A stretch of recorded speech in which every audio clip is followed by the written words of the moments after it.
Gràcies.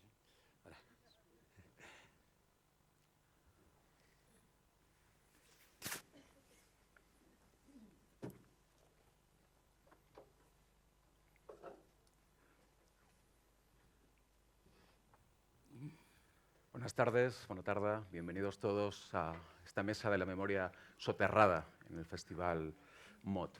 Si hay una época en la historia del Estado español dominada por el miedo, esa es sin duda la posguerra. El miedo a la denuncia, el miedo a la represión, el miedo a la tortura, el miedo a la violencia, caracterizaron un tiempo oscuro, un tiempo que hoy se percibe en blanco y negro. Tenemos miedo, tenéis miedo.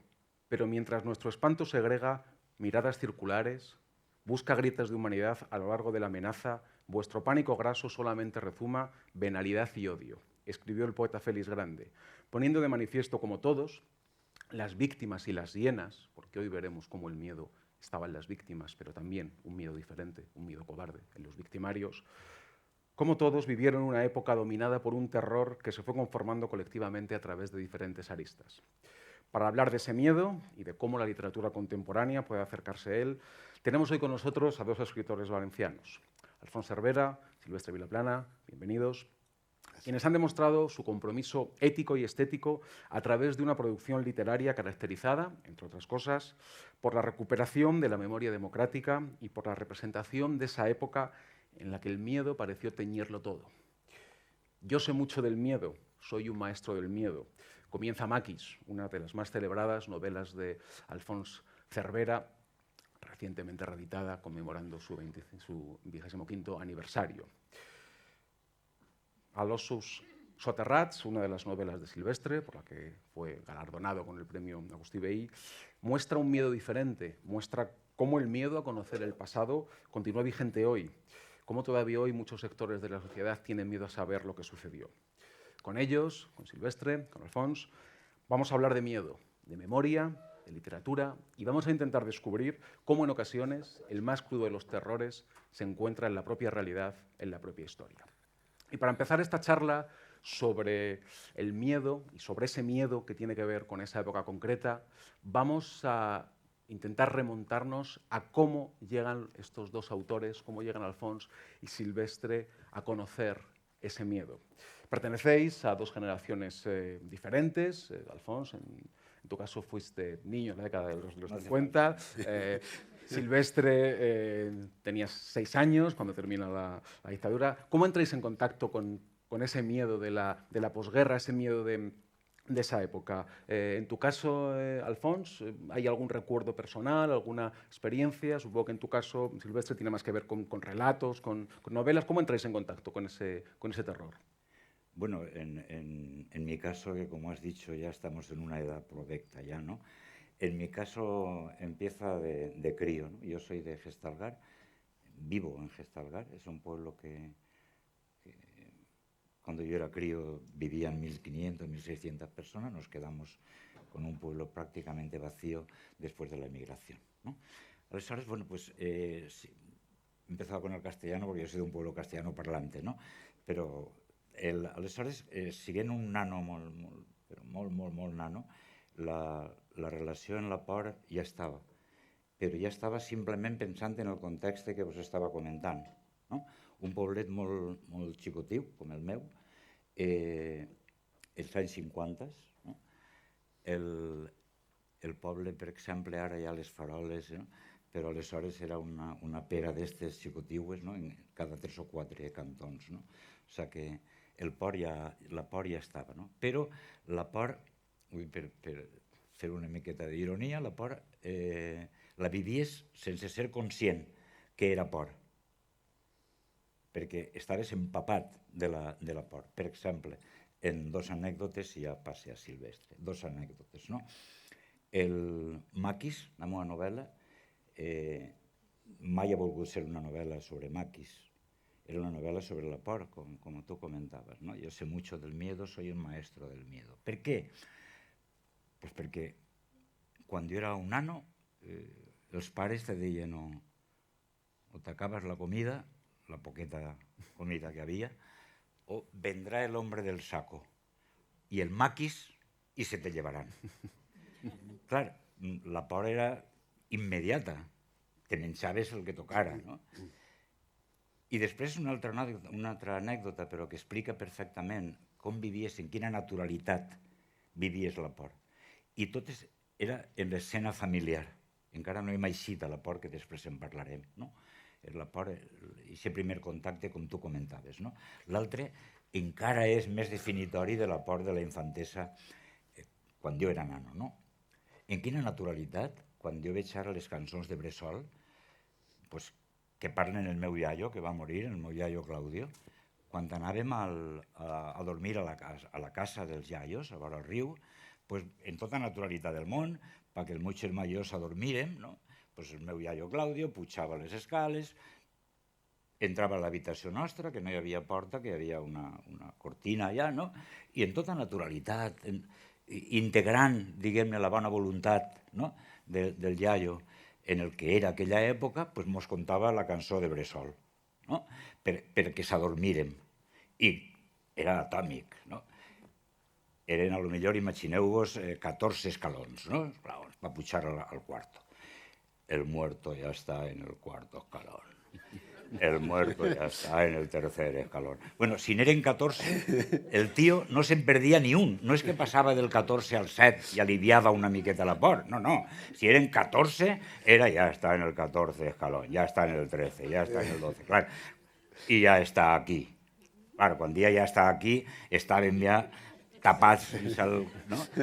Vull dir que, no, per molt que després hem elaborat el que és el discurs de la por, no? I després en parlarem. No, el meu contacte és d'un xiquet dels anys 50, en un poblet com el meu, molt xicoteu. En aquests moments, que el cens de Xestalgar estem en uns 450 habitants i vivint habitualment en l'hivern uns 200. O sigui que en aquests moments al meu poble, avui és divendres, vindrà una miqueta més de 100, unes 200 persones. Imagineu-vos en els anys 50. No? Però era una por no elaborada. Ara sí, podem parlar i podem riure'ns i podem plorar, però no elaboràvem. Com anaves a elaborar?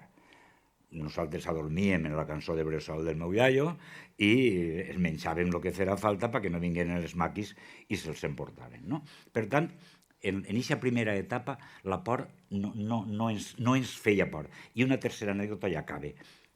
Vaig descobrir els recursos contra la por. La por és una amenaça, un perill, i és una defensa contra aquest perill. La gent que diu que no té por és un imbècil. La por és una defensa.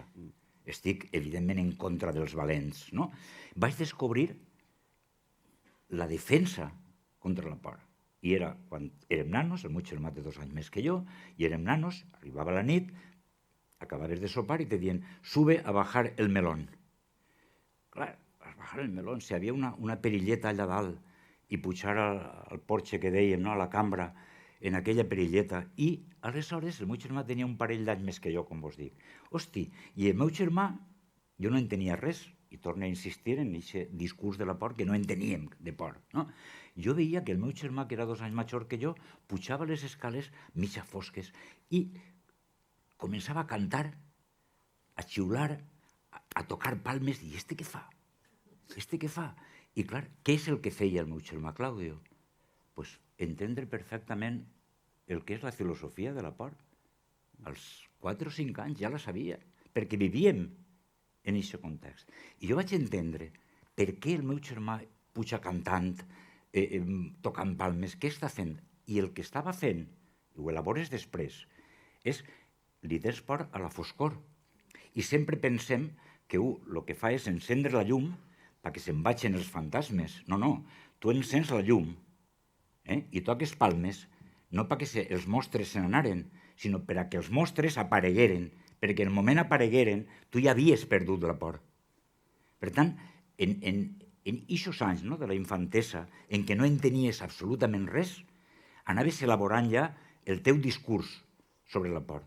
Tot i que hagueren de passar moltíssims anys, i en el meu cas escriure moltes novel·les sobre la por, per entendre d'alguna manera aquella por infantil. Però, evidentment, no havíem elaborat un discurs sobre la por. Era una por integrada absolutament en la quotidianitat, tant de la infantesa com compte en els adults. Però després entendríem, i d'això en parlarem després, què era la por dels adults. Entre la por dels adults, que no se contava, i la por de la infantesa havia una distància tremenda. La distància entre gent que havia perdut una guerra i gent que a la guerra xuaven pels cantons del poble. En tu caso, Silvestre, com ho llevas? Molt bé. Bueno, és evident que jo, per qüestions d'edat, no vaig viure tota aquella època. A mi, tota l'inici de la meva atracció per aquesta època ve per la meva família. La meva família és un poc especial, és com un episodi de Guantamé o una cosa d'aquestes, perquè sí, són molt rarets. De fet, a veure, no em contaven mai res. O sigui, jo soc sempre un xiquet molt curiós, jo volia saber coses i tu em diuen, calla, això no preguntes. I com que no ho pregunte? Vull saber. I clar, a poquet, a mesura que passaven els anys i jo pegava la palissa, vaig anar assabentant-me de com havia anat la història de la meva família a partir de la guerra. No? I bé, d'entrada us contaré una sèrie de capítols perquè vegeu que la cosa és molt d'aquelles o sigui, tots els tòpics els tenim nosaltres. El meu avi era guàrdia d'assalt, però es creia això de la república i ell era militar professional i podia haver-se quedat sense cap problema, però resulta que ell s'ho creia i no volia que guanyaran aquests senyors, de manera que se'n va passar de bando i no ho va encertar, perquè, clar, van perdre. I a partir d'ahir, doncs, totes les desgràcies. El germà del meu avi, ningú sabia on estava, perquè va morir, o no se sabia, en una batalla, va desaparèixer, i fins anys més tard va vindre algú a dir-nos que sí que s'havia mort, que l'havien vist caure. Les germanes de la meva àvia, com era tradició, van ser rapades, bueno, mentre que van ser rapades, habitualment eren rapades, violades i es donaven oli de ricí. Aquesta segona part no la sé, però me la imagino. I bé, eren 5 germanes, 2 van fer de prostituta, una ocasional i l'altra professional, molt professional, vull dir que va guanyar la vida, tota la vida amb això de la prostitució. De fet, aquesta senyora va tindre molts amants i em compten que la meva àvia dia que era gent molt important. El meu avi dia, bueno, no sé si eren tan importants. Siga com siga, segons la meva àvia, estava enrere d'un actor, que és cert, és un actor de l'època, i li va fer un fill, però no el va reconèixer, evidentment, perquè a saber si era seu o era de qualsevol altre, i després es va enrotllar en el fill d'un senyor que era cònsul d'una ambaixada. Bueno, la meva àvia diu que era cònsul. El meu avi diu el de l'ambaixada. A saber si era el porter, però bueno, és igual. I siga com siga, sembla que va traspassar alguna línia perquè la van agafar i la van posar en un vaixell camí de Venezuela. Va dir, no tornes. I ella molt hàbilment no va tornar. Va tornar anys després a muntar el seu propi puticlub a Canàries, vull dir que està una prostituta professional. Bueno, tenim els morts de la guerra, tenim... clar, ens falta el xiquet perdut, clar. Recordeu aquest xiquet que havia tingut amb aquell actor? Doncs aquell xiquet se'l va quedar la dona que el cuidava i va desaparèixer totalment de la nostra vida, de la vida familiar, fins que un dia, no sé si recordeu un programa que feien a la televisió que es deia ¿Quién sabe dónde? Recordeu aquella cosa? Molt bé, doncs era un programa que, per als que som més joves això no ho recordeu, un programa que... Ai, quanta gent hi ha per allà. Que la gent buscava familiars perduts, que ja és trist, quanta gent hi ha perduda per ahir que van tots buscant-los i és un símptoma que alguna cosa no anava bé. La qüestió d'aquest xic va dir, hosti, jo tinc una família a veure d'això. I no vam anar al programa, que ens haguérem mort de vergonya, però sí que, com sabia els cognoms de sa mare, va buscar Alcoi, soc d'Alcoi, no sé si ho he dit, els d'Alcoi sempre ho diem, que som d'Alcoi, i va buscar els cognoms i estava una de les germanes de la meva àvia i va telefonar i dir, escolta, mira, jo és que soc Manolo, el xiquet i s'ha perdut, hòstia, i es van retrobar després de molts anys, veu com estic que és un culebron això venezolano d'aquests, es van retrobar després de molts anys tota la família i es va contar la seva vida, com havia anat tot, etc. Clar, això que us ho conto jo en un momentet, a mi em va costar 30 anys de la meva vida anar espentant i emprenyant. Per què? Doncs perquè la por estava en tots els comentaris. val? No es parlen d'aquestes coses, no es comenten res, perquè és com si es fera vergonya, no sé si, com si fora la seva culpa haver passat el que vam passar. I mira, Xavi Aliaga, que és un escritor que participa crec que demà, i també és un llibre molt interessant sobre un fet familiar i un personatge que també segueix la seva història, que són les 4 vides de l'oncle Antoine, que us el recomano moltíssim. Val? Crec que és una cosa comuna perdó, a tots els que alguna vegada ens hem interessat per aquesta època que en parlarem avui, saber què ha passat i sobretot l'element diguem, que lliga tota la història sempre és la por. ¿Vale? Habéis comentado los dos desde diferentes perspectivas una idea común y es que el miedo está presente en toda esa sociedad.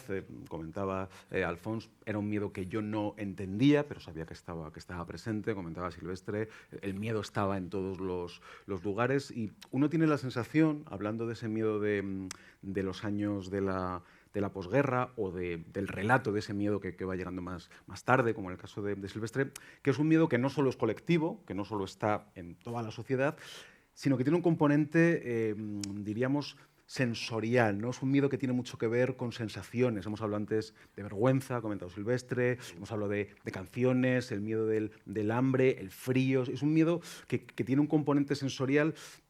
¿A qué diríais vosotros que sabe, que suena, que huele el miedo? ¿Con qué sensaciones lo asociáis? Jo crec que això entra dintre del que comentava Adés, no?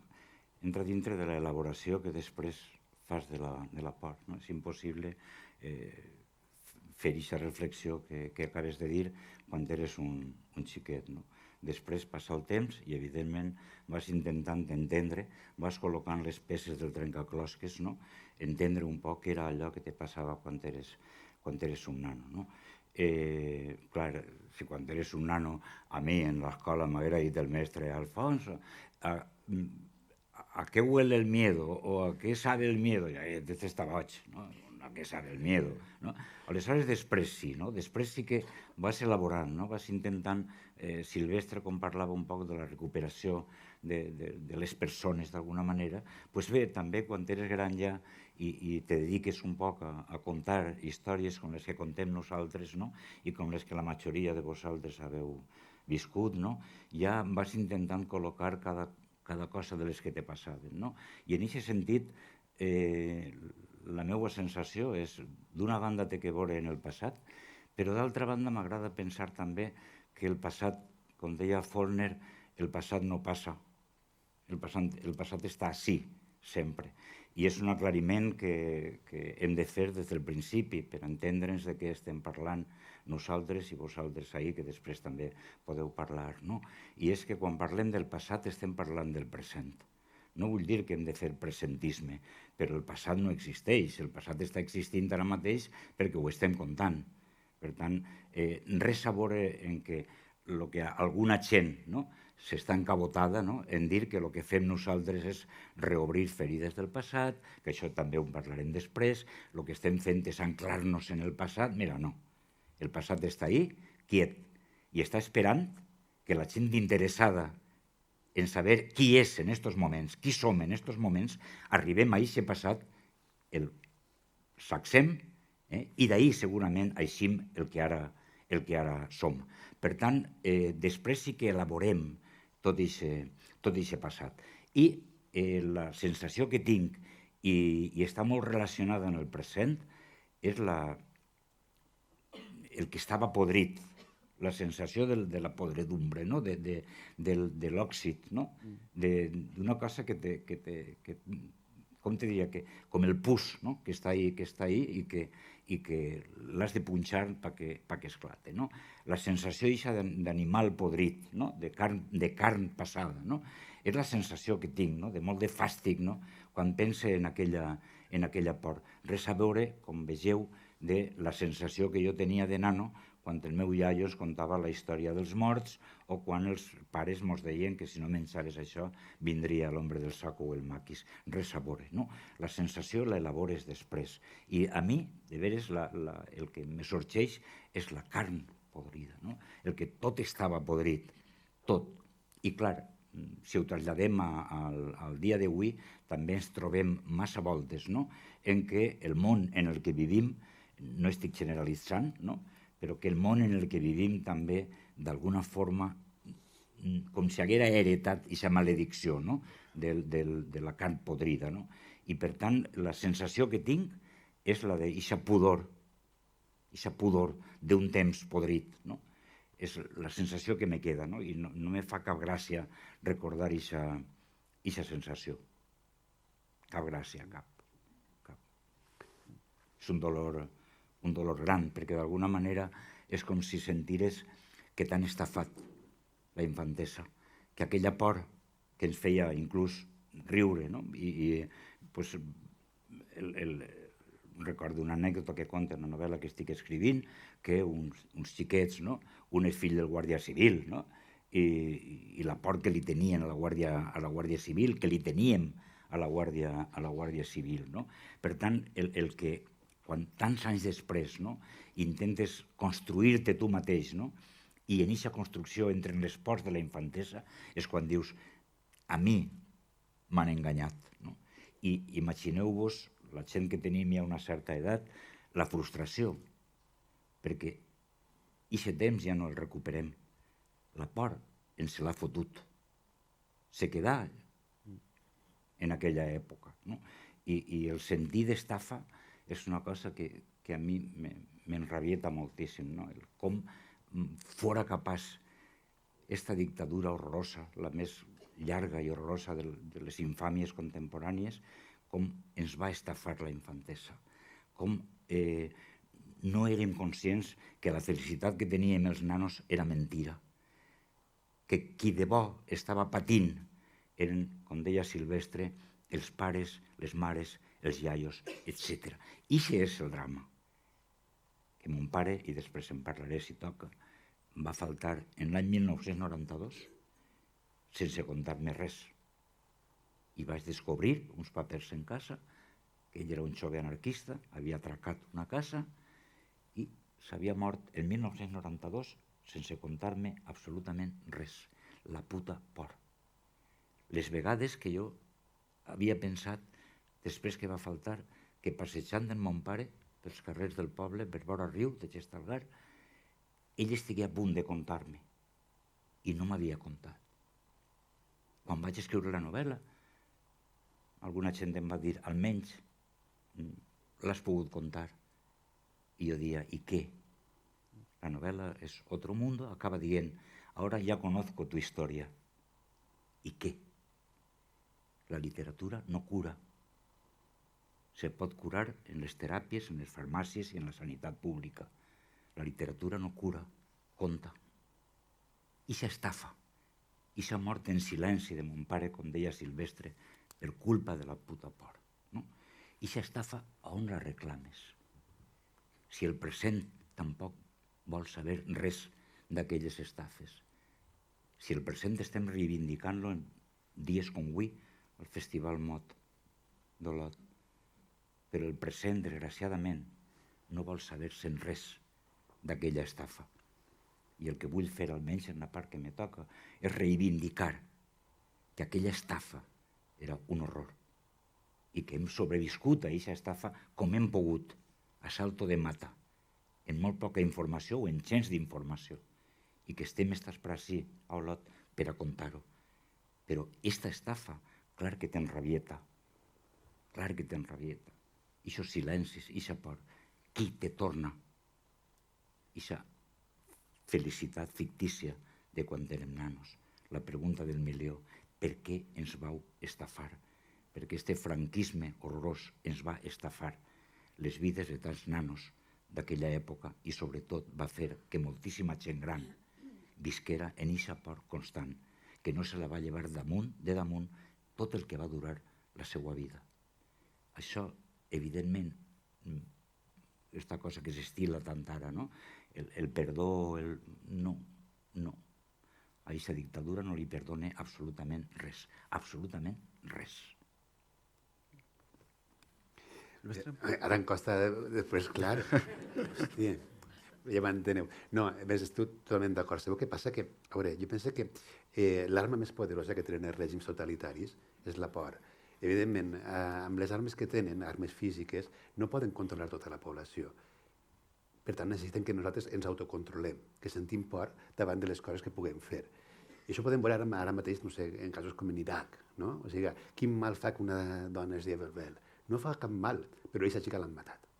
Per què? Doncs perquè tu et prengues compte que si fas això pot passar-te una cosa pitjor. Moltes vegades les pitjors pors no són les que, com deia ell, les que encarava el seu germà i ara, a veure, cara a cara ja no el tinc por. Són les pors que imaginem, perquè sempre imaginem les coses més terribles.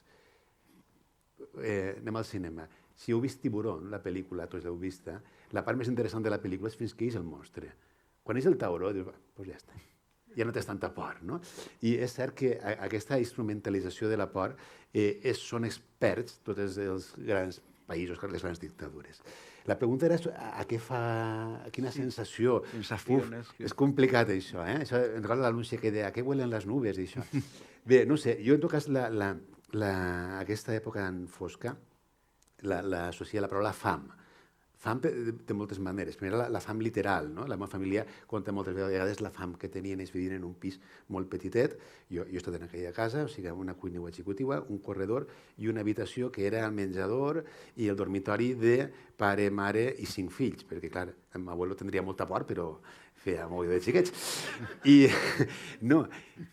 a veure, sempre contaven que, clar, havien de repartir-se el menjar i entre els germans inclús feien trampes per menjar una miqueta més perquè eren uns xiquets i tenien molta fam. Fam literal i fam metafòrica, no? Fam de llibertat, fam de poder respirar, fam de poder dir les coses que vols dir, no? Per tant, quan tu preguntaves una imatge sobre això, crec que per a mi, i el fàstic, que no està malament, per a mi la imatge és la fam.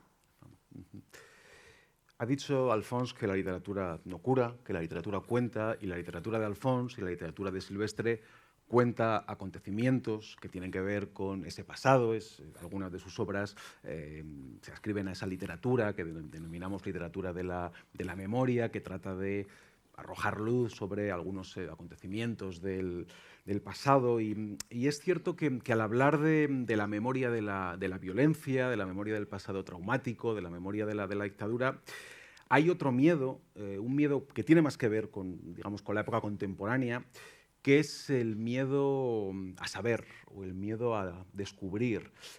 Hay un verso de Ángel González que decía que hay que ser muy valiente para vivir con miedo, pero hay también un miedo cobarde, ¿no? Que es ese miedo de los que no quieren que se sepa, de los que quieren que permanezcan algunas cosas todavía ocultas en vuestra obra. Eso aparece de diversas maneras. Hablábamos antes de, por ejemplo, la novela de Silvestre, donde se muestra la reticencia que tienen algunos sectores sociales a que se haga justicia y se esclarezca lo que ocurrió en el pasado, se abran las fosas, etc.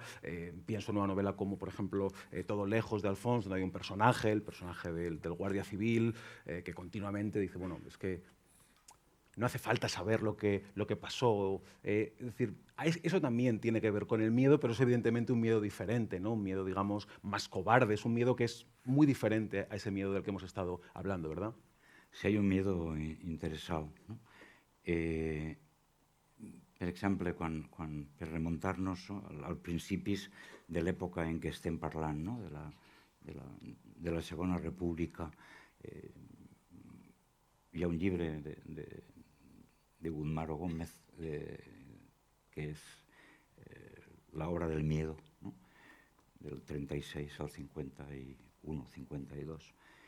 I comença contant, no? Com ja en el principi, quan la Segona República, no?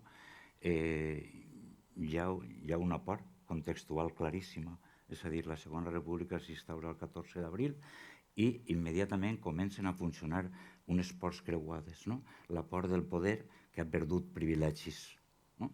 I aquesta por del poder que ha perdut privilegis és la que finalment desembocarà el 10 de juliol del 36 en el cop d'estat feixista, no? Per tant, la por està ja en el mateix moment del sorgiment de la Segona República, no? I la por és la que va, precisament aquesta por distinta a la de la resistència d'alguna manera, no? La por del poder, la por interessada del poder, no? Té por a perdre els privilegis l'Església té por a perdre els privilegis, els terratenyents tenen por a perdre els privilegis, els militars feixistes tenen por a perdre els privilegis. Hi ha una amenaça, diguem-ne, als privilegis del poder, no? Quan sorgeix la Segona República. Per tant, ja podem dir que la Segona República comença d'una banda en l'eclosió de l'alegria, per dir-ho d'alguna manera, però també se va fraguant l'ou de la serpent, no? Se va fraguant, i això acabarà el juliol del 36, no? O sigui que comencem ja en la por. La por no és una cosa que s'inventa després. I després hi ha una segona por, i la segona por és precisament quan ja durant la pròpia guerra civil i sobretot en la dictadura hi ha una segona por, no? I la segona por és precisament la dels que ja no tenen por a perdre el poder, sinó que el que fan és instaurar un règim de por, que és tota la repressió que hi ha després de la guerra, però també abans de la guerra en aquests llocs on les forces feixistes van entrant.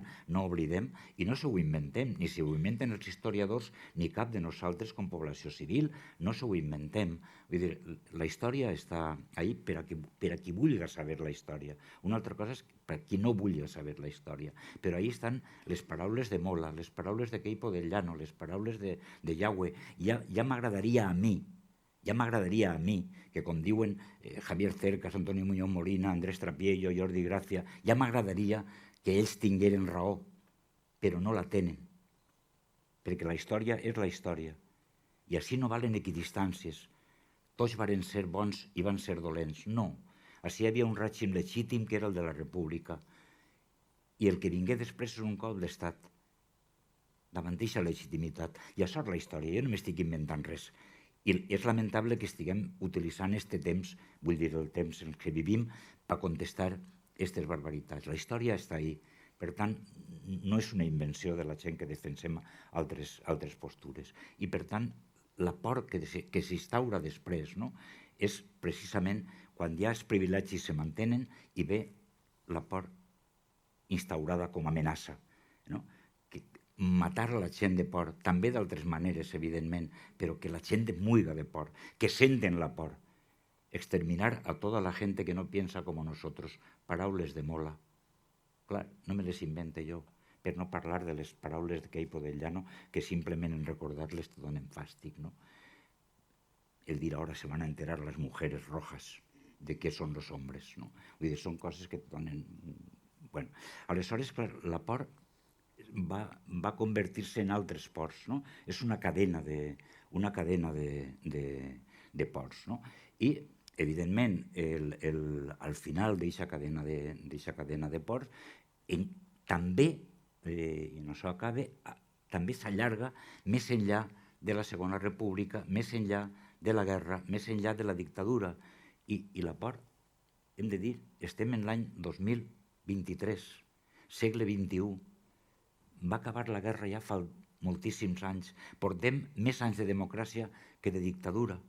No ho oblidem, portem més anys de democràcia que de dictadura. I com deia Silvestre i comentava Javi en la seva pregunta, continua la por. Continua la por. És que és absurde. És absurde. La por hem continuat heretant-la. La gent, sobretot més gran, encara continua en aquesta por.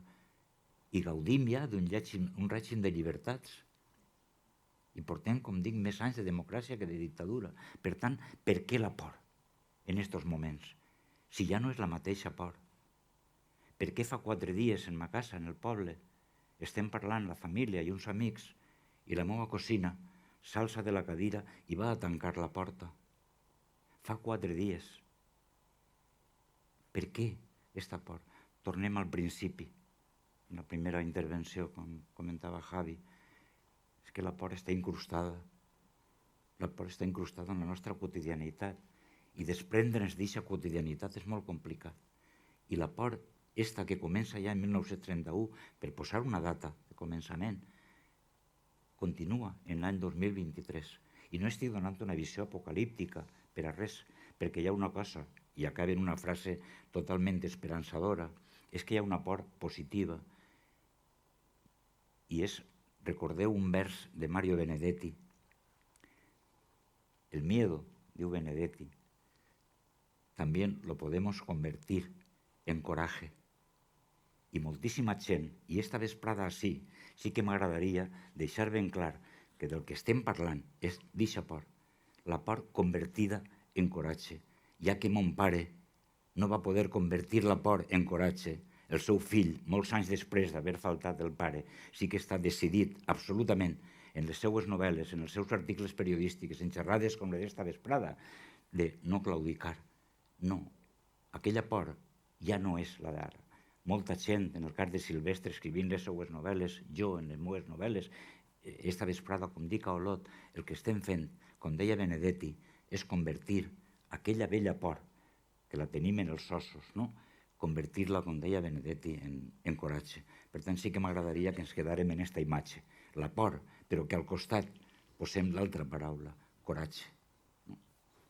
De tota manera, perdó, Consola, jo crec que la por està canviant una miqueta de bàndol, val? Fins ara, com tu dius molt bé, portem una generació, portem quasi en la sang, generació rere generació tenim por, però ara els que sembla que comencen a tindre por són els altres des que es descobrisca què és el que realment ha passat. No? Però sembla que la pregunta anava un poc també per ahir. A veure, és per això que hi ha tanta voluntat d'impedir que se sàpiga el que va passar durant aquells anys. I en el cas de les fosses, que és el que jo més he estudiat, per la preparació dels llibres, doncs bé, no sé si ho sabeu, però som el segon país, darrere de Cambodja, que més fosses comunes té al món. O sigui, medalla de plata. Val? I una cosa és que, a veure, tots tenim el concepte, segurament erroni, que durant les guerres la gent mor, un mata l'altre perquè intenten sobreviure i diguem que és una cosa que ho tenim com acceptat, diguem-ho així. Val? Però aquestes 120.000 persones que hi ha a les fosses comunes no són fruit d'una guerra, són fruit de gent que han anat a sa casa, l'han agafada, l'han treta contra una tàpia, contra un arbre i l'han assassinada. Estem parlant de 120.000 persones assassinades tirades en les cunetes. Val? I clar, això és un problema perquè els poderosos continuen sent els mateixos, van heretant el poder, ja veu els cognoms, que sempre són aquests cognoms tan nobles i tan xulos que tenen ells, però van heretant el poder i, clar, estaven en la circumstància i la situació que, a veure, si tirem del fil, descobrim que pot ser aquest pare o aquest l'avi que ha fundat aquesta empresa, doncs pot ser un malparit. I en tenim molts. Mira, aquesta setmana, per exemple, els de Ferrovial, sabeu que s'han anat als Països Baixos, no sé si heu vist una foto que s'ha fet viral aquests dies, de quins són els primers treballadors de Ferrovial. Els primers treballadors de Ferrovial són esclaus després de la guerra, rojos. Val? Hosti, si faig jo també negoci, si no pagues, enteneu? Vull dir, clar, estires del fil, no sé, Mercadona, que aquest home així d'on siga. No, estirem del fil. Doncs mira, el senyor pare de Mercadona era un senyor que tenia totes les prebendes de les carnisseries perquè era molt afiliat al règim. Enteneu què estic dient? Vull dir que ara el problema que tenen no és tant que tinguem por, sinó el problema que tenen és que han d'anar parant-nos per a que ens mostrem d'on venim. Què els queda? Doncs es queda el poder judicial. Es queda això. Vull dir, el poder polític l'hem tombat, el poder econòmic, bueno, més o menys, però el poder judicial, que és l'última peça, diguem, el cim de la piràmide, que és el que està aguantant. Tu denuncies una cosa, passarà 1, 2, 3, t'arribarà al Constitucional, fora, eliminat. De manera que ara els que tenen por són ells, perquè han de córrer una miqueta i donar-se pressa a tapar tota aquella merda guardada durant generacions i generacions, perquè potser es traiem els colors de cara a algú. Sí, no, per això, Silvestre, evidentment, i en la teva novel·la apareixen alguns personatges claríssims del que estàs dient, no? Però el final del suggeriment de Javi era la por que fa la cultura, la por que fa el saber. Clar, nosaltres volem saber perquè ens ha faltat tot això, no? Parlant sobretot, com deia jo adés, no? La gent que hem passat des de la infantesa en la ignorància més absoluta. El que volem és saber, no? Però, clar, la gent que no vol que sàpiga, clar que està en contra d'aquesta cultura que és el coneixement. No? I, de fet, quan parlem de la memòria, alguna gent ho diguem sempre, no? La memòria és font de coneixement. La memòria ni és una venjança, ni té que veure en una reelaboració del passat. No? La memòria és coneixement, és una font tremenda de coneixement. No? El problema és que hi ha una sèrie de gent que es nega a que coneixem el que va passar. Per això insistís que en la teva novel·la apareix, no? La gent que pensa, no? En que és millor deixar-ho tot com està, està molt clar per què. Vull dir, torno altra vegada a posar-me en la pell de l'historiador. No? Vull dir, no, ahí estan els noms. No? En aquests moments, per exemple, tenim un problema a l'hora d'elaborar una nòmina de botxins. Per exemple, fa només uns mesos, una cosa escandalosa, la Universitat d'Alacant, Ríos Carratalà, que és un catedràtic de la Universitat d'Alacant, en un llibre parla del Chuí a Miguel Hernández i parla d'un historiador. I el llibre està ahí per a qui vulgui llegir-lo. Un historiador. Parla del procés a Miguel Hernández. Bueno, i ell diu que en aquest procés hi ha un tribunal. I posa els noms del tribunal que va jutjar a Miguel Hernández.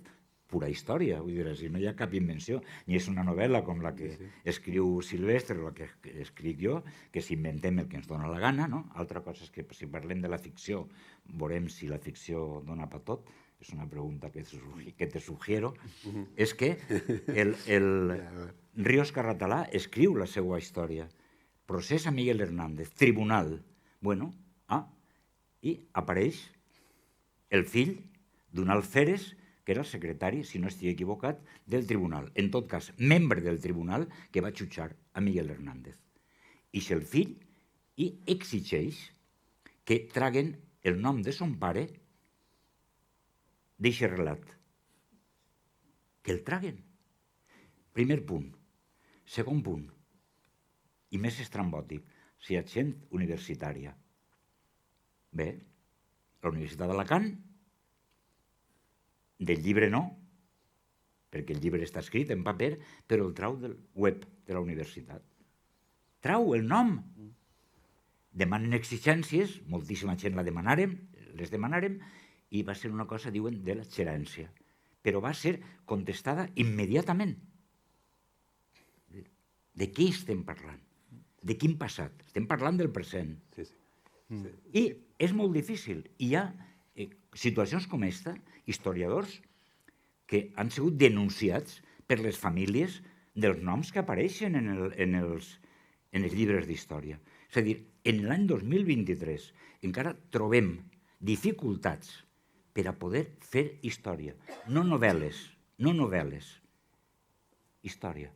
Dificultats per a poder fer història. Que traguen el nom d'un tribunal a un tipus que formava part del tribunal i que la universitat accepte això. Parlem de la universitat, que és font del saber. Si ho accepta la universitat, com no ho va acceptar un civil normal i corrent en totes les ports que estem dient esta vesprada a Olot? Vull dir, és tremendament difícil lluitar contra aquesta gent que el que vol és la ignorància més absoluta.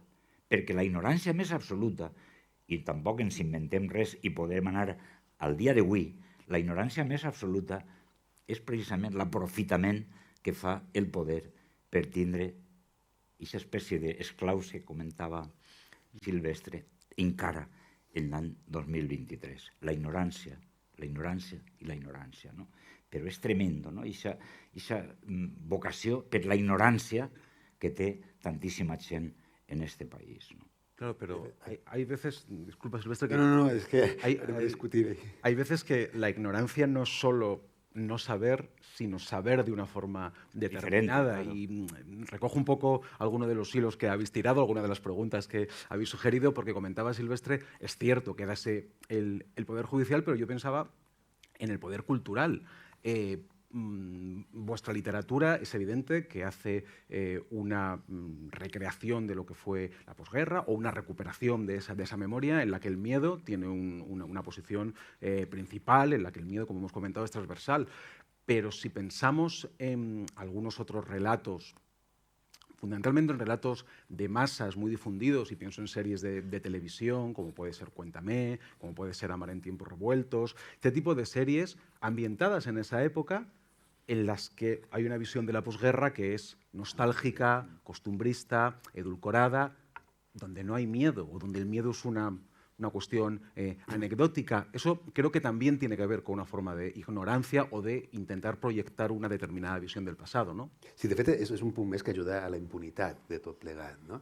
Mira, en una de les novel·les que vaig treballar sobre els xiquets robats, es diu Dones sense nom, i bé, bueno, no sé si ho sabeu, però vull donar xifres, se suposa que hi ha entre 30.000 i 300.000 xiquets robats. Ningú sap la xifra exacta perquè és molt difícil de saber. Són xiquets que, per un motiu o per un altre, van ser furtats a les seues famílies i donats a famílies, evidentment, poderoses. Va començar com una cosa d'allò de com van a criar estas rojas a este niño, i després va acabar convertint-se en un negoci on l'Església tenia un paper fonamental, però no només l'Església, tenia l'Església, els metges, el secretari del jutjat que firmava el nom i tot el món que s'embutxacava pasta i callava. Molt bé, més de, jo dic, posem mínim 30.000 xiquets robats, al màxim 300.000. Només s'ha jutjat a 2 persones. Mentira, s'ha intentat jutjar a 2 persones. Una monja, que us la recordareu, que era Sor Maria, i un altre un metge, que era el doctor Vela.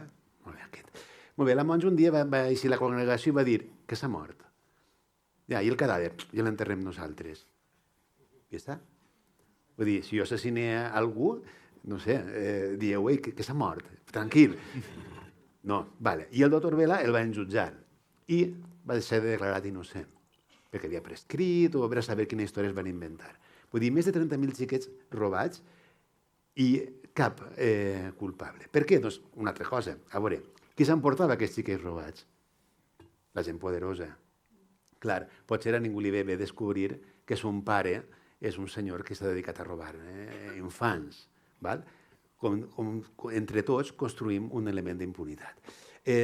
Comentaves abans, la pregunta era sobre com creem la ficció a partir d'això. Mireu, moltes vegades la ficció és l'últim recurs que ens queda.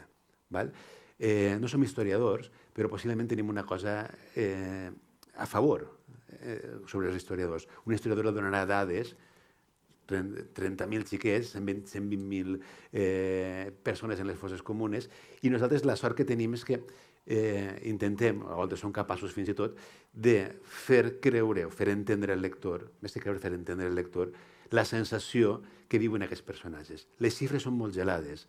120.000 morts és una xifra que es perd. Si tu coneixes la història d'un dels seus personatges aquest, arriba molt més a la gent. Per això suposa que tant ell com jo, quan intentem fer una obra, intentem lligar-nos al personatge, fer-nos lo pròxim, perquè realment el que estem fent és això, una miqueta enganyar-vos, perquè els autors són una cosa de mentiders i liantes, per a explicar-vos una història. I vos donem un personatge i fent que us enamoreu d'aquest personatge i agafais de la maneta, us acompanyem a través de les seves peripècies. Però jo us dic una cosa, almenys en el meu cas, i suposo que en el seu també, el 90% de les coses que contem són reals. Almenys parlant d'aquest tema. Jo no faig broma d'aquestes històries. Puc inventar-me històries de terror, de matar gent, assassinats, fantàstic. Però en aquestes coses no es juga. Al contrari, moltes vegades, suposo que ell li ha passat el mateix, buscar molta informació i a l'hora d'escriure, suavitzar-ho un poc. Perquè hi ha històries que dius, si conta això, pensaran que és una exageració. De manera que el que fem en la ficció realment és doncs això, aquesta màgia que té la literatura, que és que fem que els nostres personatges formen part de les vostres vides i que entengueu com senten, com viuen i com era aquell ambient d'aquella època. Sí, això en la teva novel·la es veu perfectament, no? Jo crec que en aquesta història en què estem esta vesprada, de la que estem xerrant esta vesprada, crec que és necessària la participació, la col·laboració de 3 estaments. D'una banda, la història, historiador, d'altra banda, la ficció, que és el que representaríem nosaltres, i d'altra banda, que desgraciadament està acabant-se, que és el testimoni. Jo crec que el testimoni, la ficció i la història anem en el mateix tall, en la mateixa feina. I en la part que ens toca a nosaltres, més la ficció, jo llegint lo de les fosses de Silvestre, ves que hi ha una cosa que les que la història no pot aportar, i és la recurrència a les emocions, a poder commoure. La història no ha de commoure ni ha d'emocionar, la història ha de contar tal com van passar els fets, no? I ahí estan els arxius, i ahí està el poder elaborar un discurs històric a partir dels testimonis, no?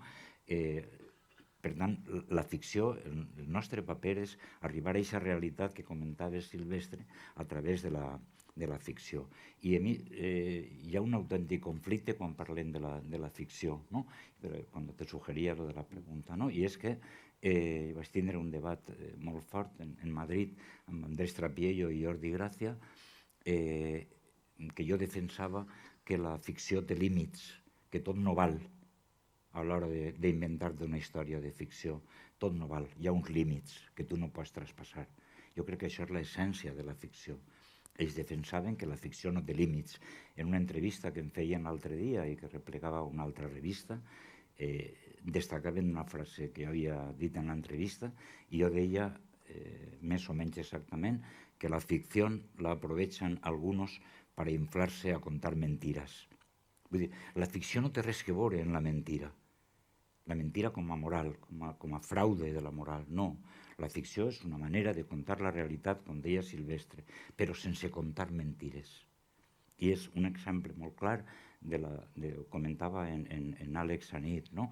Hi ha una cosa fonamental, i quan parlem de ficció més encara. La nostra defensa, en aquest cas de Silvestre i meua, està en l'escriptura. L'escriptura és una veritat. Tu no pots mentir. La primera cosa que te van a saltar damunt és si l'escriptura és mentira. I se nota. La ficció no és mentira. La ficció és una manera d'enfrontar-te i de recontar la realitat. I ràpidament, no? Cadascú en les nostres històries, la novel·la de Silvestre parla sobretot de les fosses, però de molts flecos també que no són les fosses, no? Moltes voltes quan parlem de les fosses fem un reduccionisme tremendo. No, les fosses van més enllà de les fosses. Les vides de la gent que està fora de les fosses i també les vides de la gent que està dins de les fosses. En el meu cas, la meva novel·la, al contrari del que comentava Silvestre, quan parles d'històries d'estes, quan escrius d'històries d'estes, com la de Xavi Aliaga, no? I del seu oncle, t'has de documentar. T'has de documentar perquè ahir pots relliscar i és un conflicte moral, no? No, jo vaig escriure Maquis, que com deia Javi és la novel·la meva més coneguda, i jo no en sabia res dels Maquis.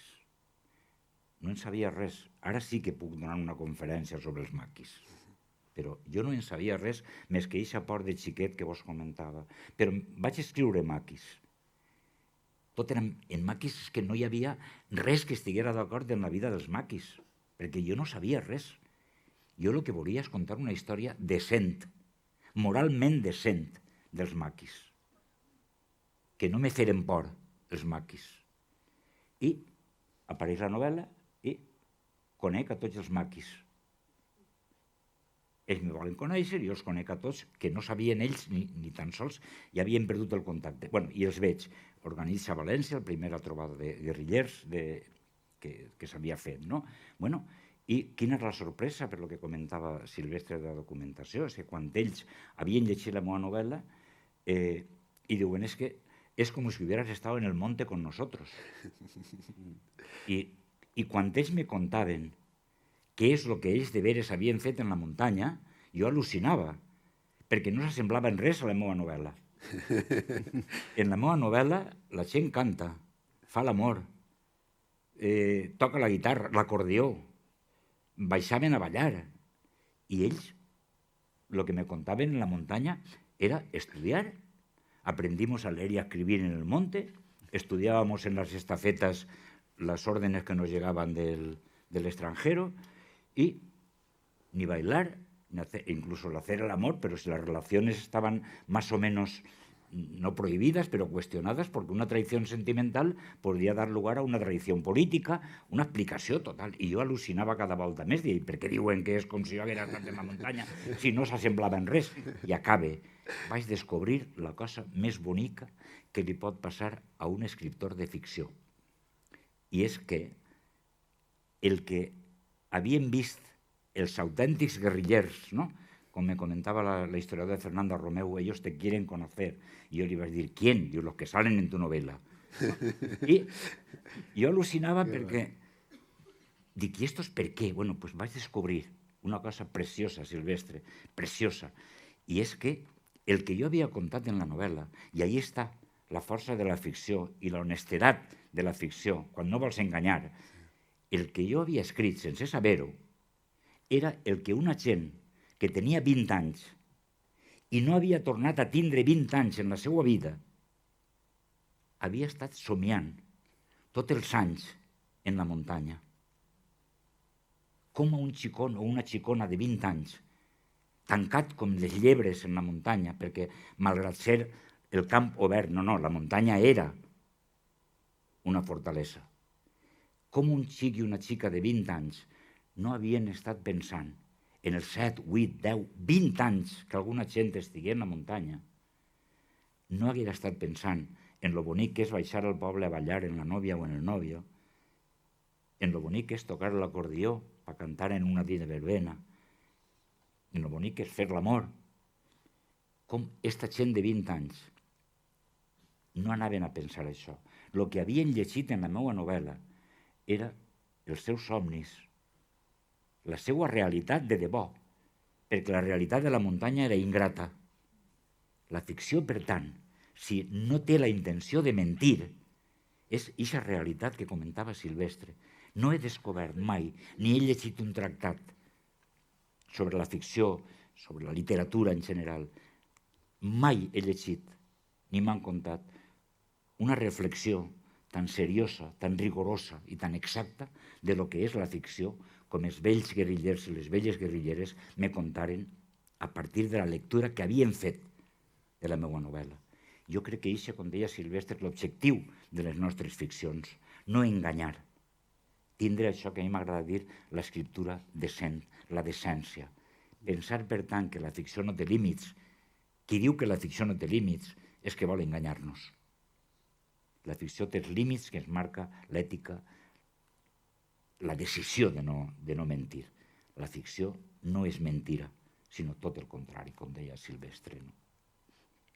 Es que eso yo creo que demuestra, Alfons, que la ficción lo que tiene es una responsabilidad también. Exactamente. Creo que es algo que vosotros como escritores ponéis de manifiesto, lo cual nos lleva a plantear un poco ya en esta última parte del coloquio, digamos, la dimensión que puede tener el miedo en vuestro proceso creativo, digamos, en la parte ya más material de la escritura, porque a veces rememorar puede dar miedo también. Mirar hacia atrás es evidentemente necesario, es dignificador, yo creo que responde a un imperativo ético que se ha de tener para con las víctimas, pero también se puede descubrir algo incómodo, también mirar hacia atrás puede resultar descubrir algo que no hayamos querido saber. Tiene que ver con eso que comentábamos antes. Al final creo que también la memoria tiene que ver con la valentía, con el coraje. Yo os quería preguntar si en esos procesos de documentación a los que habéis aludido en vuestras obras, que además en algunos casos tienen que ver con vuestra propia memoria, con la memoria una memoria que tiene que ver con un compromiso ideológico, pero también a veces con una memoria personal. No sé si en algún momento habéis llegado a sentir ese miedo, ¿no? El miedo bueno, voy a abrir una caja de los truenos y a ver si voy a descubrir algo que sé que tengo que descubrir, pero que al mismo tiempo me da miedo descubrir, Alfons. No, bueno, sí. No, por personal, no. Saps què passa? Que, a veure, quan encarem una història, és que esteu a l'altre costat, vosaltres llegiu una novel·la i esteu llegint, no sé, 6, 8 hores, una cosa d'aquestes, però darrere de la creació d'una novel·la n'hi ha moltíssims mesos i anys de treball, de manera que quan tu decidissis parlar sobre un tema, el que fas primerament com a persona és explicar-te el món, quan agafes un tema, has d'escriure una novel·la durant un parell d'anys, t'ha d'agradar molt i t'has d'apassionar per aquesta història. De manera que quan jo, almenys en el meu cas, quan faig històries, no m'ha fet mai por contar res. A mi no m'ha fet por, a ma mare sí. I és molt curiós això, perquè ma mare i alguna gent que em vol molt bé, sobretot en algunes històries, m'ha dit, hòstia, vés en cuidar, carinyo. Ja, vés en cuidar. I jo, mama, no patís, que les fatxes no saben llegir. I això ho deixem, però és de veres que, pot ser perquè soc més inconscient o soc d'una altra generació, però tenen més por la gent gran que m'estima que jo mateix. Sí, jo crec que és molt interessant la reflexió.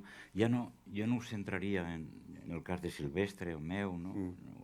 Javi, que ja ha tractat, sinó en general, no? Jo quan alguna gent que m'agrada a ratos i a ratos no, quan alguna gent ve i te diu mira, m'agradaria contar-te la història del meu iaio, dius a veure què passa, no? Des d'on m'ho estàs contant? Perquè, clar, arriba un moment en què quan parlem de la memòria pensem que només està la memòria nostra, no? La memòria de la resistència, la memòria de la derrota republicana, etc. No. No hi ha cap memòria, com diria, compacta, no? La memòria són escletxes també, no? La memòria està feta de buits, no? I anem omplint-los, no?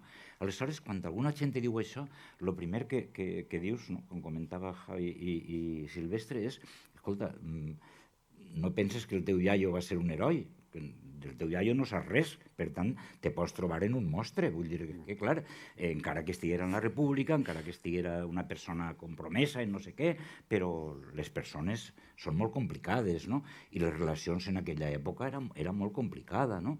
Les societats tan tancades. Bueno, i aleshores has de dir, escolta, la memòria és una memòria que fa por. No només la dels vencedors de la guerra, la nostra també, no? Per tant, anem en compte que quan parlem de la memòria és un perill, igual que el perill també de la por, no? Per tant, anem en compte quan parlem de la memòria, no? I, evidentment, clar que te pots trobar en aquestes sorpreses. Jo he començat, et dic, en el cas del meu pare, no? Jo no sé res del meu pare. I quan descobrisc en casa la primera pàgina de l'expedient carcelari, baixo i li dic a ma mare, i això què és? I la meva mare diu, yo no sé nada de esto. Yo no sé que tu padre hubiera estado en la cárcel, ma mare. La germana de mon pare, jo no sé nada. El germà de mon pare, tots han faltat ja, clar. El germà de mon pare, bueno, tu padre es que era un tonto, un día le pusieron una pistola en la mano. Esta és l'explicació, no? Clar, jo vaig tindre sort encara, vaig anar als jutjats als arxius militars en València, que encara no havien sigut traslladats a Salamanca, i me van treure l'expedient del meu pare, no? I al·lucinava. Clar, doncs, era, com us he comentat adés, vaig veure l'expedient, me tragueren un expedient que era aixina de gran, no? I aleshores, doncs clar que quan comences a llegir dius, bueno, què haurà fet aquest home, no? Perquè, clar, lo d'auxilio a la rebel·lió era el genèric, no? El genèric, però no, jo vaig veure tot l'expedient i la condemna als 12 anys, que era un poc la xifra estipulada per a l'auxili a la rebel·lió, estava augmentada per l'atracament que va fer ell tenint de 9 anys o 18 anys, sent un jove anarquista en Xestalgar, el dia en què s'estaven cremant els sants de l'Església, etc. No? Clar, d'una banda jo puc sentir-me satisfet de dir, bueno, era un jove anarquista, està més o menys en la línia ideològica que jo puc estar, defensava els valors que tal. Bueno, això és una part. Però jo també penso en matrimoni, el fill encara es veiem i ens estimem moltíssim, el matrimoni darrere de ma casa, que una nit obrin la porta i se veuen el meu pare i a 2 més en les pistoles i en els fusells. Clar que pensa en això. Clar, per tant, compte en l'orgull, anem compte en l'orgull, no és tan fàcil, i en aquesta satisfacció de dir, no, estic d'acord en els ideals del meu pare, no, hi ha coses que també ens obliguen d'alguna forma a pensar en els altres. I quan parle, jo vaig veure l'expedient de la denúncia i clar que pensava que quina putada que li trencaren a mon pare tota la seva trajectòria. Ell volia ser actor professional i li van trencar la trajectòria. Nosaltres ens convertirem la família en uns itinerants, no? Mai vivirem més de 3 o 4 anys en un poble. Quan mon pare pogués eixir lliure en els anys 50, se n'anàrem a 1.000 pobles, no? No aguantàvem en cap poble, mon pare el que volia és moure's, no? Però compte, d'una banda puc estar satisfet, val, però d'altra banda no deixe de pensar-ho. Vull dir, què passa en aquestes dues persones que, a més, no se significaven per res en el poble, no? Sí, prestaven diners a la gent pobra i el meu pare i els altres dos companys anarquistes el que volien és recuperar els pagarés per a que la gent del poble no tornara els diners. Clar, però aquestes dues persones tampoc eren uns prestamistes d'estos exagerats per a res, no? Per tant, cal pensar-ho també això, no? D'una banda puc estar d'acord en aquesta memòria familiar, no? Però d'altra banda també pensem. Per tant, anem en compte quan parlem de la memòria, no? Perquè una cosa és claríssima en la gent esta que comentàvem que exigeix que traguen a son pare del tribunal. I una altra cosa és que la memòria implica persones de totes les classes, no? I per tant, a l'hora d'esbrinar, no? D'investigar qui era el teu iaio, qui era el teu tio, cuidao, no? Podem estar orgullosos d'una part d'aquesta memòria, però una altra part dir, la qüestionem. I jo crec que ahí està la decència ja no només d'un escriptor, com pot ser Silvestre o puc ser jo, sinó la decència civil de les persones que tenim aquesta responsabilitat, jo no diria compromís, aquesta responsabilitat en, d'alguna manera, pues en esta conversa d'esta vesprada, d'alguna forma concloure que les coses no són fàcils, que la memòria és molt complicada, i que no podem fer discursos fàcils sobre la memòria, ni des de la ficció, ni del testimoni, ni des de la història, que la cosa és molt, molt seriosa, no? I que per això precisament ens hem d'esforçar per aquesta responsabilitat que comentava Javier, cadascú de nosaltres perquè ens dediquem a escriure, però qualsevol de vosaltres, si hi ha gent que es dedica a escriure també, però si no, és important que estiguem tots convençuts que la història no pot ser una mentira, que la memòria no pot ser un apanyo en el passat, i que tot és el suficientment complex perquè no frivolitzem, perquè no banalitzem, que és una altra línia de treball que en aquest país s'està fent sobre la memòria, la banalització, la frivolització de la memòria. Es que al final yo creo que en la literatura y en la vida en general lo más complicado es el gris siempre, ¿no? Y es lo que tú comentabas, ¿no? Abrir la memoria en blanco y negro es sencillo. Sí, bueno, esa historia de que en la guerra todos fueron buenos y todos fueron malos. Eso. Ya está. Ya está la historia explicada. Pero hay que entrar ahí, claro. Hay que entrar ahí. Claro. Todos fueron buenos y todos fueron malos. Pues bé, i ja està, i s'anem a casa hasta Prat, jo me'n vaig a València, i el Silvestre també, i tots contents a casa. Ja està. Hubo buenos y malos. La mare, pues qué bien, ¿no? Qué bien. Això ens deixa contents, pues que bé. Bueno, para ir finalizando vamos a volver a la pregunta inicial. Cuando comenzábamos esta charla hablábamos del contacto que habíais tenido con ese miedo de la represión, de la posguerra, ese miedo de la dictadura que está en vuestra obra. Yo quería retomar ahora esa cuestión para preguntaros hasta qué punto os sentís ante esa aparecido esa palabra de responsabilidad, hasta qué punto, ya no simplemente como escritores, sino como ciudadanos, os sentís responsables en la medida en que tenéis que contar aquello que mucha gente, ese miedo que vosotros conocisteis, a lo mejor por las sensaciones de niño, por historias que llegaban, hasta qué punto os sentís responsables y de alguna forma tenéis el imperativo de contar aquello que muchas personas, por miedo durante años de la dictadura, no contaron? La pregunta és un poc difícil, no sé fins a quin punt.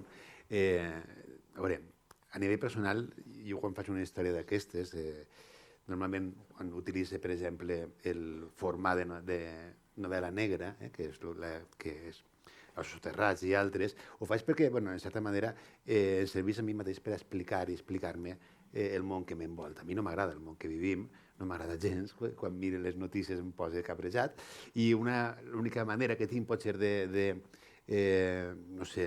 d'esclatar és contar històries.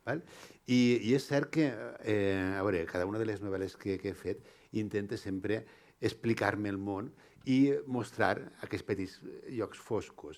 Possiblement, en aquesta idea de la banalitat de les coses que està contant molt bé Alfons Cervera, vivim un món en què tot ha de ser fantàstic i meravellós, que posem el focus en les coses precioses i amaguem les coses ocultes que no ens agraden. No ens agrada parlar de la pobresa, no ens agrada parlar de les misèries, no ens agrada parlar de les fosses, dels màquers, etc. No? I potser el privilegi que tenim els autors és que són capaços d'agafar el focus i dirigir-lo als espais més foscos de les històries. Val? Sobretot perquè a mi a nivell personal, com a autor, m'agrada treballar amb personatges intensos, personatges forts, i segona perquè, de certa manera, també sé una miqueta sé que no sóc ningú, que sóc un autorer, que no sé quin llits i quin no llits, però em sembla que, per a ser honest amb mi mateixa, he d'explicar certes històries. No puc escriure poemes sobre floretes quan en un món em fa la sensació que se'n va a la merda. No puc escriure sobre... Enteneu què vull dir? Hi ha una qüestió personal no sé, de dignitat personal, també. Aleshores, una volta fet això, com ho dir Alfons, has de ser honest amb tu mateix, honest amb el públic. Val? El primer lector ets tu mateix. I tu has de dir això i dir, vale, això és decent. I ho has de donar a llegir als altres, que potser alguns sou persones desconegudes, però hi ha altres que no, que estan prop de tu. I aquesta dignitat a l'hora d'escriure, i ser esforç per treballar els textos, per posar coses que són veritat, per buscar informació, per tindre hores i hores, mesos i mesos, anys i anys, si fa falta, de buscar informació, per no posar una bestiesa, per no posar una cosa errònia, per ser honest amb la veritat, doncs és el que fa aquest ofici com és. I això, bons i dolents, no. Com tots nosaltres, o com tots vosaltres, grisos. És que som blanquets. Vull dir, blancs o negres, no. Tots tenim matisos de grisor. I això, ho sabeu, o sigui, ens enamorem moltes vegades de personatges que són uns malparits, de personatges que són molt durs, o personatges que tenen una vida que és desastrosa i tu voldries, els solidaritzes, empatitzes amb ells, no? I quan els personatges d'aquest tipus i agafes històries d'aquesta mena que influïxen, que saps que toquen la fibra, la de la teva família, la dels teus, històries que, en realitat, encara avui en dia estem vivint les conseqüències. Som fills i som nets i les coses que estan passant avui en dia estan passant perquè venim d'on venim. Tot. O sigui, agafeu les notícies avui del Tribunal Constitucional. Això per què ve? Per estos tios. No sé què, les eleccions, els de Vox de l'altre dia, el senyor aquell dient burrades. Per què ve això? Això, les coses no apareixen perquè sí. Tenim una tradició i una herència d'una sèrie de coses que ens hem d'explicar. Ens hem d'explicar i hem de conèixer-les. No? I penso que aquest és el punt, a més, de partida meu quan intento fer una novel·la d'aquesta mena. Sí, hi ha una frase de Primo Levi que és molt clara al respecte de tu pregunta. I Primo Levi diu, recordar és un deber. Recordar és un deber. Fer memòria és un deure. I nosaltres que ens dediquem a escriure ficcions, el nostre deure és contar eixa memòria, sense trampes ni enganys. No? I per tant, eixa frase de Primo Levi jo la tinc gravada i no me n'oblide mai. No? Recordar és un deber. I ho deia Primo Levi, a menys. No? Per tant, jo crec que la nostra responsabilitat, no? És precisament seguir eixa màxima, no? Contar eixa memòria i, evidentment, des de la decència, no des de l'intent de tergiversar eixa memòria. Recordar és un deure que tenim, evidentment també un dret, però moltes voltes s'oblidem de que recordar és un deure que tenim, no només la gent que escrivim, sinó qualsevol persona en este món té la responsabilitat de recordar. És la millor manera de saber qui som. Hem anat construint-nos amb aquests esports, no? També en determinades alegries, no? Però som d'on venim. Clar, pensar que venim de zero, no? Som d'allò on venim. I, evidentment, les esports, clar que s'hereten. Hem parlat esta vesprada de les esports d'aquella època, no? I ara estem vivint una autèntica indústria de la por. Quan veus aquests anuncis en televisió de les empreses de seguretat, de què estem parlant? És la indústria de la por. I la gent és tan inconscient com quan jo era menut en el poble que no entenia el de la por. La gent que ix en els espots de televisió ay, mire, llamará a la policía, y viene, ay, pues es que ahora nos vamos a ir, y claro, dejar la casa sola, pues así te... Es decir, que el que cree que no tocaria seria tancar-nos, no, en la por atàvica d'eixa època negra. No. La por, desgraciadament, i quan ix spot televisiu, ai, me quiero ir, i pues, estem parlant de com aquella por innocent que jo sentia quan era un xiquet ara s'ha convertit, sobretot després dels atemptats de l'11S als Estats Units, en una indústria de la por. I reaccionem d'una manera tan inconscient com quan érem nanos en aquella època. La gent veu aquest anunci i pensarà de veres que estan timant-lo, que està entrant en una dinàmica que és la indústria de la por. Vull dir que la por, n'hi ha moltes pors, no? I jo crec que la por del present és molt més important que aquesta por de la que podem ser testimonis en les nostres novel·les Silvestre i jo mateix. ¿No? Con esas palabras de Primo Levi, con recordar es un deber, vamos a dar por finalizada la mesa, dando las gracias a Silvestre, a Alfons, por esta fantástica conversación sobre miedo, sobre memoria, sobre cómo recordar esos tiempos oscuros, en blanco y negro, pero sobre todo grises, como hemos dicho. Pero antes de dar por finalizados, si hay alguien entre el público que quiera hacer alguna pregunta o quiera hacer algún comentario a los autores, pues es ahora el momento. Intervenir es un deber.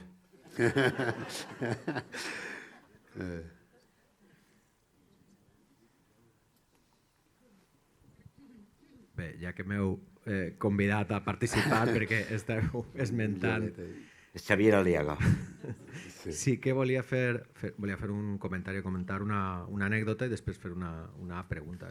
Sobre el tema aquell de la documentació, contar una anècdota que me va resultar colpidora.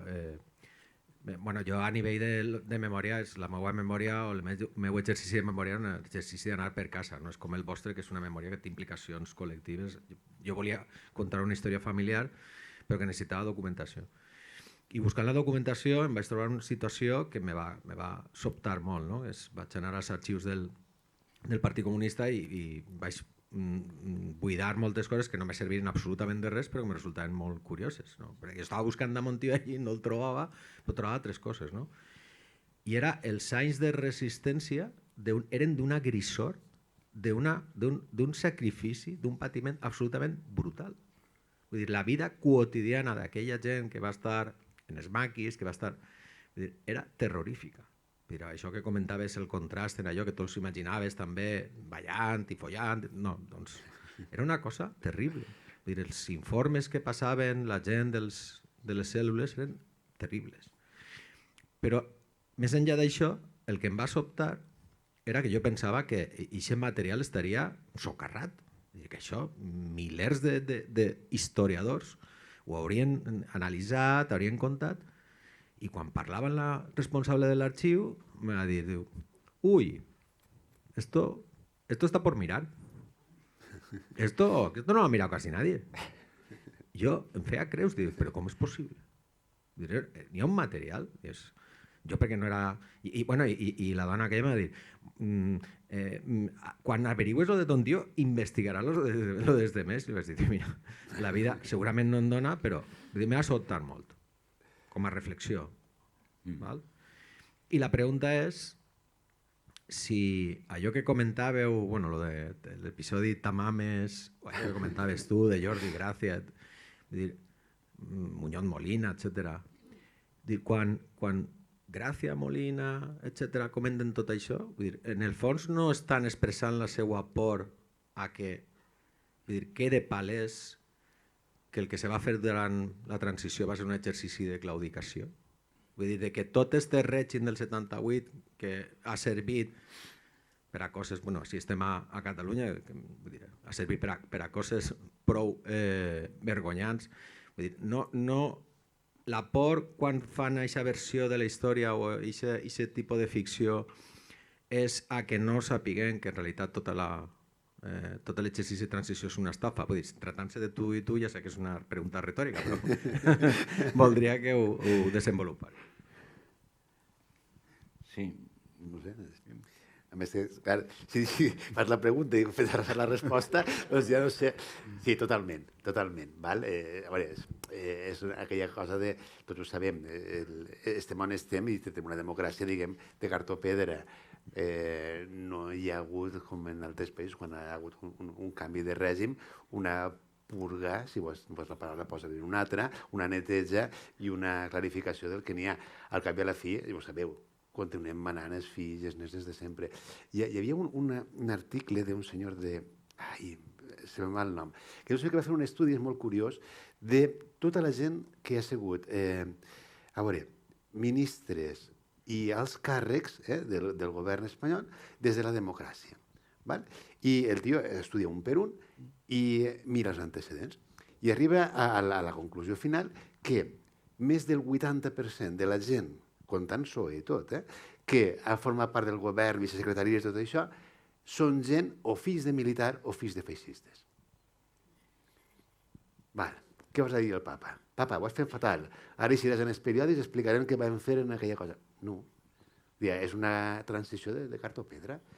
I ens l'han fet a creure que teníem un rei campechano, que teníem una... Hòstia, que ens ho hem cregut, quasi ho hem cregut. I d'així 2 dies, doncs, no sé. Bueno, ja sabeu que Froilán està estudiant en l'abuelo, saps? Hòstia, bueno, no sé. N'aprendrà. Vull dir que sí. Jo crec que sí, en cal fer i després passa el que passa. Que comentaves... Seria la corresponsabilitat de l'esquerra en això. Ja, vale. Sí. No, quan parlem d'estos escriptors que tu comentes, no? Tampoc m'ho invente jo. Vull dir que estos escriptors dels que parles, Muñoz Molina, Javier Cercas, Andrés Trapiello, Jordi Gracia, ells formen part d'esta versió, que és la versió de l'equidistància, no? La versió de que tots foren iguals en el conflicte, no? És una manera també, no m'ho estic inventant, els he llegit a tots, no? No m'ho estic inventant, estan d'alguna manera reconstruint la història i tampoc m'ho invente, d'alguna forma estan intentant substituir els historiadors en paraules d'ells mateixos. Per tant, no m'estic inventant res, estan intentant reconstruir la història. Jo des de la ficció no estic intentant reconstruir la història. Per tant, hi ha una opció claríssima, no? Per exemple, en aquest debat que vam tindre a Madrid que ho comentava, ells tenen un mantra, i el mantra és la república va perdre la guerra, però va guanyar la literatura. Clar, una estudiant francesa en la Casa Velázquez, en aquella sessió, li va contestar a Andrés Trapiello, li va contestar, ¿usted en qué instituto estudió en España? Claro, porque precisamente no eran los escritores de la República los que nos contaban en la escuela, en el instituto. ¿En qué instituto encontró usted? Claro, és una reivindicació de l'escriptura feixista.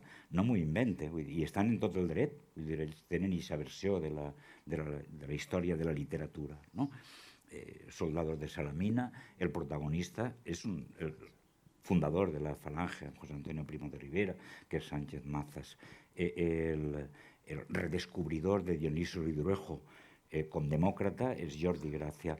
Però jo, la crítica és una crítica absolutament intel·lectual i ja està, jo no estic en aquesta línia, no? Però ells sí que han optat, aquests escriptors que estàs dient, han optat per aquesta línia, no? Primer, de rectificar la història, que no és cosa dels escriptors de ficció, no? I d'altra banda, aquesta opció. És a dir, hi ha una part que s'ha de reescriure i la reescriuen ells. I és aquesta idea de que la equidistància és tal. Però després també, cuidao, i estic parlant ja estrictament de literatura i d'opcions literàries. Quan tu optes, com a escriptor, optes per aquesta línia, i no m'ho invente, estàs centrant molt el context en la guerra civil. I no estàs parlant de la dictadura, estàs parlant en la guerra. És a dir, que l'espai moral idoni per a tots eren el mateix. En la república hi havia gent bona i gent dolenta, i en el feixisme gent bona i gent dolenta. És la guerra. Perquè la pregunta del milió ve després. I en la dictadura? I això 100.000 i pico morts que encara estan a les cunetes que comentava Silvestre són de després de la guerra i també de la repressió en les zones on entrava l'exèrcit feixista. Vull dir, és que, per tant, l'opció literària la teniu, centreu el vostre espai simbòlic literari de ficció en la guerra. Val? Com Soldados de Salamina. Però mentre parleu de la guerra, que és un context complicat, esteu oblidant que la guerra ve d'un cop d'estat contra la legitimitat republicana i que després de la guerra ve aquest gran horror de la infàmia contemporània, com jo comentava adés, que va ser la dictadura franquista. Vull dir, no oblidem això. Parlo dels escriptors que has comentat, Xavi, en tot el dret del món. Silvestre i jo estem en una altra línia i el context meu és bàsicament el de la transició. Però aquests escriptors dels que estem dient, i també cal dir els noms, perquè alguna gent diu, bueno, i per què els nomeneu? Ui, i si no els nomenem, què fem?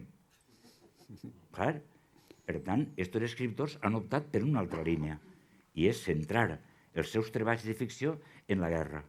Però clar que cal avisar, vull dir, la guerra és un territori simbòlic, moral, idoni per a l'equidistància.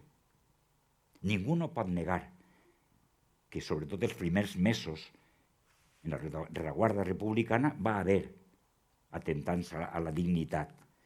Però uns mesos mai va haver una declaració com la de l'exèrcit feixista. No se pot negar això. Per a res. Per tant, si tu estàs centrant només en la guerra, estàs oblidant primer la república, perquè d'alguna manera estàs culpant a la república de la guerra, oblidant el cop d'estat. Si tu dius que la república era un caos, un desastre, i necessitava un salvador, estàs oblidant una realitat total que és el cop d'estat. I sobretot oblidant que aquests morts pertanyen a la dictadura.